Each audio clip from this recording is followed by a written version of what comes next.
मिथिला की धरती प्यासी थी, खेत सूख चुके थे और हर आंख में सिर्फ बेबसी थी। राजा जनक व्याकुल थे। तभी ऋषिमुनियों ने एक दिव्य मार्ग सुझाया। राजा ने संकल्प लिया कि वे स्वयं हल चलाएंगे ताकि धरती माँ का आशीर्वाद मिले। स्वर्ण हल लेकर राजा जनक कड़ी धूप में पसीना बहाते हुए खेत जोतने निकल पड़े। अचानक हल की फाल किसी कठोर धातु से टकराई। एक गूंज उठी। सब हैरान रह गए। राजा ने जब उत्सुकता से मिट्टी हटाई तो वहां कुछ रहस्यमय छिपा था। मिट्टी की गहराई से एक सुंदर सोने का घड़ा यानी कलश प्रकट हुआ। राजा जनक ने कांपते हाथों और गहरी श्रद्धा से उस कलश का ढक्कन खोला।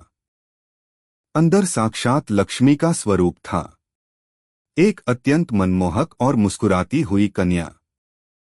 राजा ने उस नन्ही जान को गोद में उठाया तो उनकी आंखों से ममता की धार बह निकली। जैसे ही उस दिव्य कन्या ने धरती का स्पर्श किया, आसमान से अमृत रूपी पहली बूंद गिरी। मिथिला झूम उठी।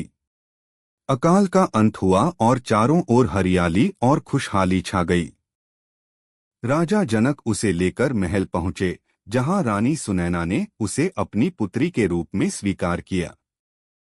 सोने के पालने में नन्ही जानकी मुस्कुराती तो लगता जैसे पूरा ब्रह्मांड खिल उठा हो।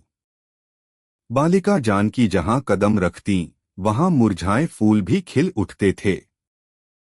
जानकी ने बचपन से ही वेदों और धर्म के गहन ज्ञान को आत्मसात करना शुरू किया।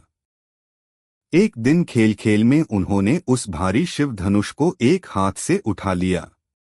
राजा जनक ने जब यह चमत्कार देखा तो वे समझ गए कि यह कोई साधारण कन्या नहीं है। समय बीता और जानकी एक अत्यंत तेजस्वी और मर्यादित राजकुमारी बन गईं। राजकुमारी होकर भी वे दीनदुखियों की सेवा में ही अपना सुख मानती थीं। मिथिला में स्वयंवर की घोषणा हुई और देश विदेश के बड़े बड़े राजा वहां पहुंचे।